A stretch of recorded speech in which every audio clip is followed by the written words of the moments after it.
ಇದು 146. ಈ ಕಲ್ಲು ಇದೆಯಲ್ಲ ಇಲ್ಲಿಗೆ ಅಷ್ಟೇ ಅವೆರಡು ಕಲ್ಲು ಮತ್ತೆ ಗೊತ್ತಾಯ್ತಲ್ವಾ? Okay sir. ಈ ಕಲ್ಲು ನೀಟಿಗೆ ಆ ಕಲ್ಲು ನೀಟು, ಆ ಕಲ್ಲು ನೀಟು, ಈ ಕಲ್ಲು ಬಟ್ ಹಿಂಗೆ 20 ಹಿಂಗೆ 30 ಸೆಂಟ್ರಿಗೆ ನಂಬರ್ ಬರ್ತವೆ. ಹಾಕಿಲ್ಲ ನಾವು ಸೈಟ್ ನಂಬರ್ ಸೆಂಟ್ರ್ ಕಲ್ಲು ಇರ್ತೀವಲ್ಲ ನಂಬರ್. ಇದನ್ನ ಎಷ್ಟು ದಿವಸ? ಇದು 146. ಈ ಕಲ್ಲು ಇದೆಯಲ್ಲ ಇಲ್ಲಿಗೆ ಅಷ್ಟೇ ಅವೆರಡು ಕಲ್ಲು ಮತ್ತೆ ಗೊತ್ತಾಯ್ತಲ್ವಾ? Okay sir. ಈ ಕಲ್ಲು ನೀಟಿಗೆ ಆ ಕಲ್ಲು ನೀಟು, ಆ ಕಲ್ಲು ನೀಟು, ಈ ಕಲ್ಲು ಬಟ್ ಹಿಂಗೆ 20 ಹಿಂಗೆ 30 ಸೆಂಟ್ರಿಗೆ ನಂಬರ್ ಬರ್ತವೆ. ಹಾಕಿಲ್ಲ ನಾವು ಸೈಟ್ ನಂಬರ್ ಸೆಂಟ್ರ್ ಕಲ್ಲು ಇರ್ತೀವಲ್ಲ ನಂಬರ್. ಇದನ್ನ ಎಷ್ಟು ದಿವಸ? ಚೇಂಬರ್ ಕಟ್ ಮಾಡಬೇಕು ಅಂತಂದರೆ ಈಗ ಪ್ರಾಬ್ಲಮ್ ಆಗುತ್ತೆ.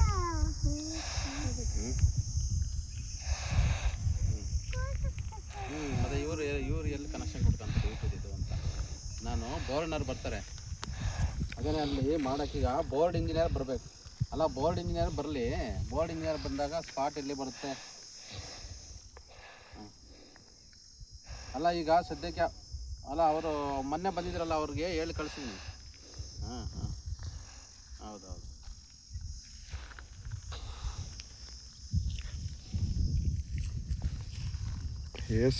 ಅಲ್ಲೆಲ್ಲ ಜಾಗ ನಾನು ಕರೆಕ್ಟಾಗಿ ತೋರಿಸಿ ಬಂದಿದ್ದೀನಿ ಅವ್ರಿಗೆ.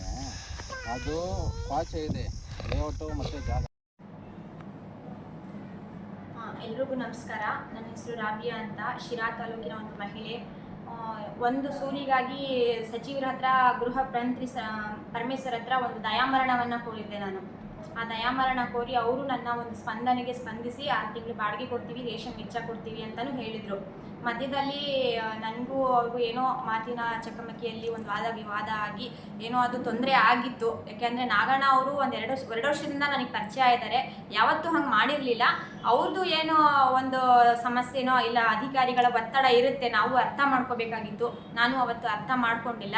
ಬಟ್ ಅವರೇ ಇವತ್ತು ನನಗೆ ಕರೆಸಿ, ಅವರ ಕಮಿಷನರ್ ರುದ್ರೇಶ್ ಸರ್ ಅವರಿಗೆ ಹೇಳಿ ಮೌಖಿಕವಾಗಿ ಆ ಅಮ್ಮಂಗೆ ಏನು ಶೆಡ್ ಹಾಕ್ಕೊಡೋದಕ್ಕೆ ಅವಕಾಶ ಮಾಡಿಕೊಡಿ ಅಂತ ಹೇಳಿ ಖುದ್ದಾಗಿ, ಮತ್ತು ಏನು ನನಗೆ ಸಲ್ಲಬೇಕಾದಂತಹ ಒಂದು 3 ತಿಂಗಳು ಬಾಡಿಗೆ ಇದೆ, ಅಮೌಂಟು 30,000ವನ್ನು ಇವತ್ತು ನನ್ನ ಅಕೌಂಟ್ಗೆ ಹಾಕಿದ್ದಾರೆ.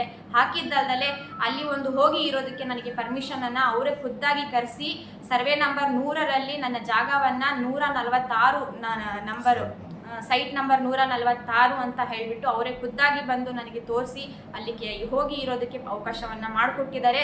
ಇದಕ್ಕೆ ನನಗೆ ತುಂಬ ಸಪೋರ್ಟ್ ಮಾಡಿದಂತಹ ಮೀಡಿಯಾದವ್ರಿಗೂ ಹಾಗೂ ಜನಸಾಮಾನ್ಯರಿಗೆ ತುಂಬ ಸಪೋರ್ಟ್ ಮಾಡಿದ್ರು ಜನರು ನನಗೆ. ಹಾಗೆ ಮೀಡಿಯಾದವರು ನನ್ನ ಸಮಸ್ಯೆಯನ್ನು ಎತ್ತಿ ಹೇಳಿದ್ದಕ್ಕೆ ಇವತ್ತು ಅಧಿಕಾರಿಗಳು ನನ್ನ ಸಮಸ್ಯೆಗೆ ಸ್ಪಂದಿಸಿದರು. ಎಲ್ಲ ಸ್ಪಂದನೆ ನೀಡುವಂತಹ ಎಲ್ಲರಿಗೂ ಕೂಡ ನಾನು ಇವತ್ತು ಆಭಾರಿಯಾಗಿದ್ದೇನೆ. ಹಾಗೆ ನನ್ನ ಒಂದು ಈ ನಡವಳಿಕೆಯಿಂದ, ನನ್ನ ಒಂದು ಈ ಮಾತುಕತೆಯಿಂದ ಯಾವುದೇ ಒಬ್ಬ ಅಧಿಕಾರಿಗೂ ಹಾಗೆ ಅವರನ್ನು ಪ್ರೀತಿಸುವಂತಹ ಜನಸಾಮಾನ್ಯರಿಗೂ ಏನಾದರೂ ತೊಂದರೆ ಆಗಿದ್ರೆ ಅಥವಾ ಮನಸ್ಸಲ್ಲಿ ಯಾವುದೇ ರೀತಿಯ ಒಂದು ನನ್ನ ನಡವಳಿಕೆಯಿಂದ ಒಂದು ತೊಂದರೆ ಆಗಿದ್ದರೆ, ಹಾಗೆ ನಿಮಗೇನಾದರೂ ತಪ್ಪು ಅಂತ ಅನಿಸಿದರೆ ನನ್ನ ಕಡೆಯಿಂದ ಅಧಿಕೃತವಾಗಿ ನಾನು ಕ್ಷಮೆಯನ್ನು ಕೇಳ್ತೀನಿ. ಹಾಗೆ ಅಧಿಕಾರಿಗಳಿಗೂ ನಾನು ಕ್ಷಮೆಯನ್ನು ಕೇಳಿದ್ದೀನಿ. ಯಾಕೆ ಅಂತ ಅಂದರೆ ನಾನು ತುಂಬ ರೋಸ್ಬಿಟ್ಟಿದ್ದೀನಿ, ಒಂದು ಸೂರಿಗಾಗಿ ತುಂಬ ರೋಸ್ಬಿಟ್ಟಿದ್ದೀನಿ ಎಲ್ಲ ಅಧಿಕಾರಿಗಳಿಗೂ. ಇವತ್ತು ಅಧಿಕೃತವಾಗಿ ನನಗೆ ಜಾಗ ತೋರಿಸಿದ್ದಾರೆ. ಹಾಗೆ ಇನ್ನು ಮುಂದಿನ ದಿನಗಳಲ್ಲಿ ಎಲ್ಲರಿಗೂ ಕೊಡಬೇಕಾದ್ರೆ ನಾವು ಹಕ್ಕುಪತ್ರ ಕೊಡ್ತೀವಿ, ನೀವು ಅಲ್ಲಿ ಇರಿ ಹೋಗಿ ಅಂತ ಹೇಳಿಬಿಟ್ಟು ನನಗೆ ಜಾಗವನ್ನು ತೋರಿಸಿರೋಂತಹ ಎಲ್ಲ ಪ್ರತಿಯೊಬ್ಬ ಅಧಿಕಾರಿಗಳಿಗೂ ನನ್ನ